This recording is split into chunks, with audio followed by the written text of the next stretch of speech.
If you feel like no matter how much you earn, money slips right through your fingers, the problem isn't your paycheck, it's your money blueprint. In this video, we are going deep into that concept using ideas from T. Harv Eker's book, Secret of the Millionaire Mind. But we are not just summarizing the book page by page, we are focusing on the parts that actually explain why so many people right now are stuck in a scarcity mindset, especially with how expensive life has gotten, how loud social media is about money, and how far a single paycheck seems to stretch. By the end of this video, you will understand exactly where your money mindset came from, why it's been so hard to change on your own, and what it actually takes to rewrite it. If you appreciate this type of content, gently tap that like button, subscribe to the channel, and let's get into it. Alright, let's start with the core idea. Aker describes your money blueprint as the mix of your thoughts, feelings, and actions you carry around money. And most of that mix was set in place before you even turned 10 years old. You build it three ways. First, verbal programming.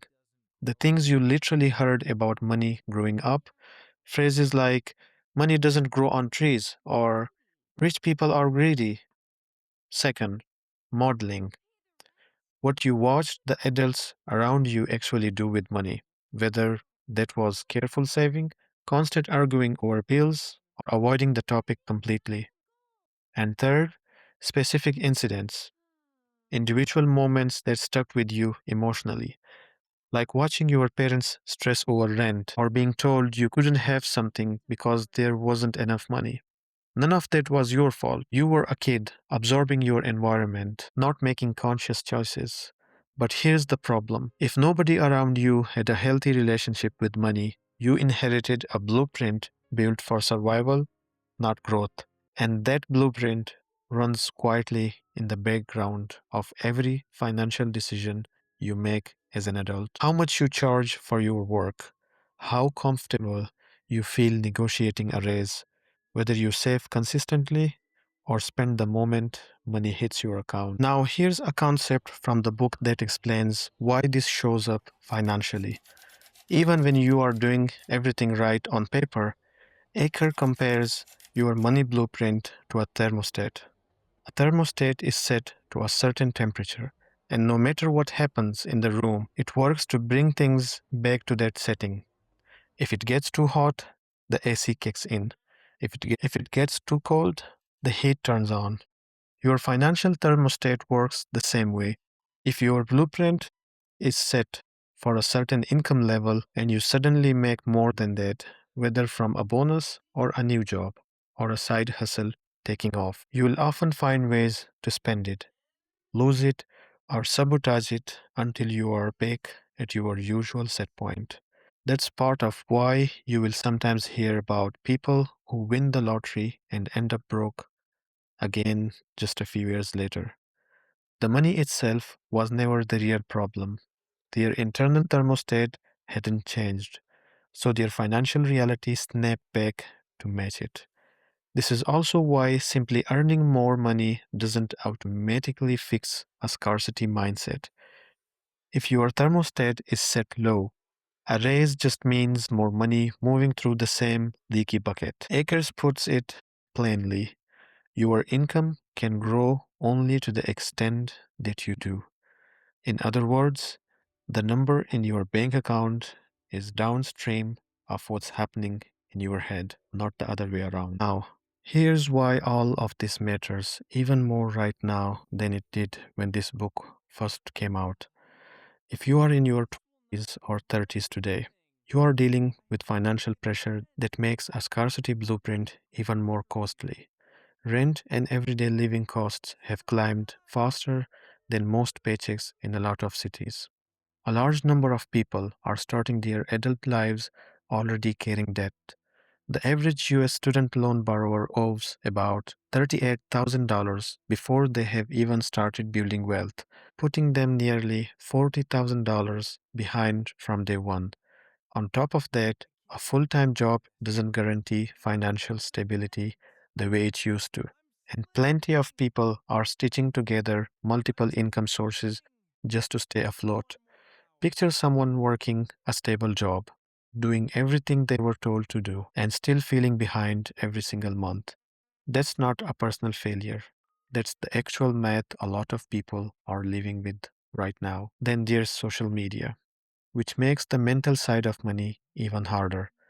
You are not just comparing your bank account to your neighbor anymore, you are comparing it to a curated highlight reel from people all over the world.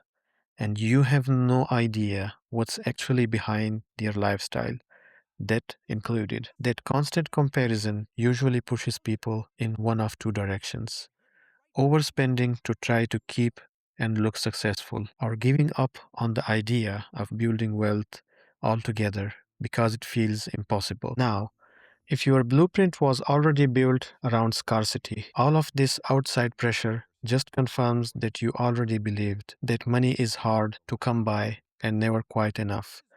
But pressure isn't proof that wealth is impossible for you. It's proof that the blueprint needs updating for the world you are actually living in. So let's get specific about what actually separates a scarcity blueprint from a wealthy one.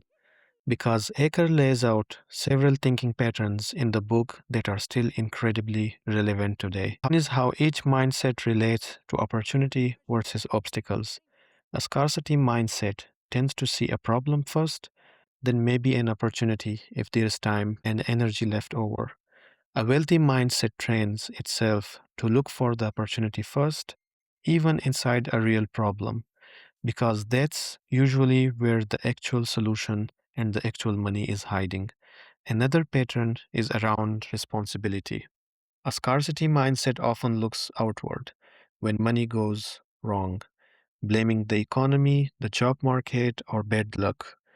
And to be clear, real structural problems do exist right now. That part isn't in your head. But Aker's point is that focusing only on what's unfair keeps you in a passive position, waiting for circumstances to change, instead of asking what you can actually control inside your own decisions and habits. A third pattern is around learning. People with a wealthy mindset tend to treat managing money as a skill to study, the same way you would study a language or a sport, something you get better at through practice and feedback. A scarcity mindset often treats money knowledge as something you either have or you don't, which makes it easy to avoid learning and budgeting, saving or investing because it feels overwhelming and you don't already know, or even embarrassing to admit you don't already know it. And a fourth pattern is around action. A scarcity mindset tends to wait for certainty before doing anything. Wait to feel ready, waiting for more information, waiting for the right time.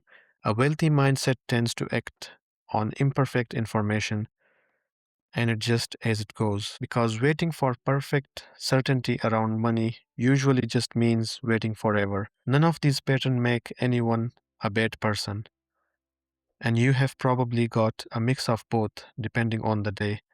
But noticing which one you default to under financial stress is the first real step toward shifting it. So, how do you actually start rewriting your blueprint in a way that goes beyond just reading about it?